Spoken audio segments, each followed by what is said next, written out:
नमस्कार दोस्तों, स्वागत है मेरे यूट्यूब चैनल साहू मेडिकल गांव में। आज मैं आपको आस्थाकाइन DX सिरप जूनियर सिरप के बारे में जानकारी दूंगा कि बच्चों के लिए कितना महत्वपूर्ण और उपयोगी दवाई है। तो चलिए वीडियो का शुरुआत करते हैं। आस्थाकाइन DX जूनियर जो सिरप है, इसका उपयोग मुख्यतः सूखी खांसी के इलाज के लिए उपयोग किया जाता है। खांसी दो प्रकार की होती है, एक सूखी खांसी और एक गीली खांसी। सूखी खांसी में कोई बलगम नहीं निकलता है, जबकि बलगम वाली खांसी में थूक के साथ बलगम दिखाई देता है।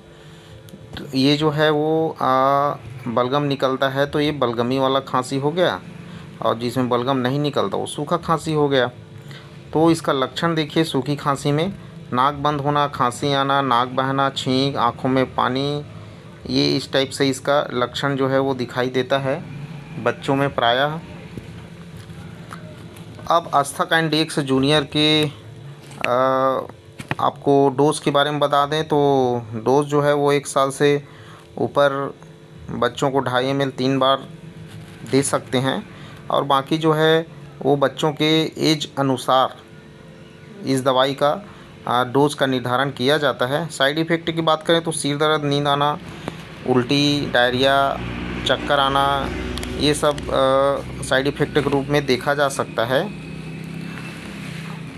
अब आपको मैं आस्थाकाइन DX जूनियर सिरप को मैं छोटी सी बॉटल है, इसको मैं दिखा देता हूँ कि इसमें क्या क्या मिला होता है। आस्थाकाइन DX जूनियर सिरप जो है वो ड्राई कफ में उपयोग किए जाने वाला सिरप है, और चेरी फ्लेवर में है। लाइफ स्टार मैनकाइंड कंपनी द्वारा ये मैन्युफैक्चर किया जाता है।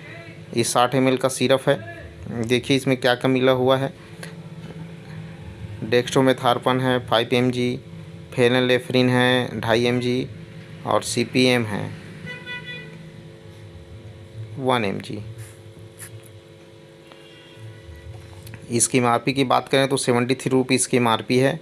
अब ये बच्चों के लिए सूखी खांसी में बहुत ही बेस्ट दवाई है आस्थाकाइन DX। मार्केट में तो बहुत सारे अलग अलग कंपनी के अलग अलग दवाई अवेलेबल है, तो आप अपने डॉक्टर से सलाह ले लीजिए कि कौन सा कंपनी का दवाई लेना है। ये देखिए, ये बहुत ही अच्छा पैकिंग में है और बहुत ही अच्छा रिज़ल्ट है इसका। तो आज की वीडियो आपको कैसी लगी? मेरे चैनल को लाइक करें, सब्सक्राइब करें, शेयर करें। धन्यवाद।